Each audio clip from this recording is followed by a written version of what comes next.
మీలో ఎంతమంది inspection cinema చూశారు? అంటే మన క్రిస్టోఫర్ నోలా తీసిన ఇన్స్పెక్షన్ సినిమా అనమాట. నాకు తెలిసి మీలో చాలా మంది చూసే ఉంటారు.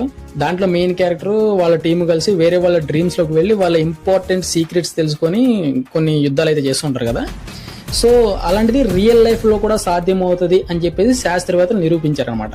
అంటే ఇప్పుడు మనం సినిమాల లాగా వాళ్ళ డ్రీమ్స్ లోకి వెళ్ళిపోయి వాళ్ళతో ఫైట్ చేయలేం, కానీ కాకపోతే మనం వాళ్ళ డ్రీమ్స్ లోకి వెళ్ళి వాళ్ళతో కమ్యూనికేట్ చేయగలం అనమాట. ఒకళ్ళ డ్రీమ్ లోంచి ఇంకొకళ్ళ డ్రీమ్ లోకి వెళ్ళొచ్చు అని చెప్పి శాస్త్రవేత్తలు చెప్తున్నారు అనమాట.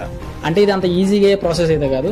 అంటే నార్మల్ గా పడుకున్న వ్యక్తి దగ్గరికి వెళ్ళి మనం చెవులు ఏదైనా మాట్లాడితే తన డ్రీమ్ అనేది డిస్టర్బ్ అవుతుంది అనమాట. అంటే మనం తనని మేల్కొనేది చేయగలుగుతాం, కానీ తన డ్రీమ్ లోకి వెళ్ళి మనం మాట్లాడలేం. కానీ లూసిడా డ్రీమ్స్ లో ఇది పాసిబుల్ అవుతుందని చెప్పి శాస్త్రవేత్తలు చెప్తున్నారు. లూసిడా డ్రీమ్ అంటే మనం కళలోనే ఉంటాం, కళల కంటూ ఉంటాం, కానీ మనం కళలోనే ఉన్నామని మెలుకులో ఉంటూ కళను అనుభూతి చెందుతాం అనమాట. అంటే ఇది కొద్దిగా కాంప్లికేటెడ్ ఉంటుంది, అర్థం కాదనమాట. అంటే మనం మెలుకుగానే ఉంటాం కానీ కళలు కంటూ ఉంటాం, ఆ కళను మనం అనుభూతి చెందుతాం కానీ మెలుకుగానే ఉంటాం. సో దీని వెనకాల థియరీ ఇది అనమాట. కొంచెం అర్థం కాకపోయినా అర్థం చేసుకోండి. ఈ రీసెర్చ్ అనేది ఎలా జరిగిందంటే, ఇద్దరు వ్యక్తులను లూసిడ్ డ్రీమ్లోకి పంపించి డ్రీమ్లోకి వెళ్ళిన ఫస్ట్ వ్యక్తి బ్రెయిన్ని సిస్టమ్ మార్పులు చేర్పులు అన్నీ చేసి సెట్ చేసిన తర్వాత తన చెవులో ఏర్పాటు చేసిన, అంటే డ్రీమ్లోకి వెళ్ళిన వ్యక్తి చెవులో ఏర్పాటు చేసిన ఇయర్ బడ్స్ ద్వారా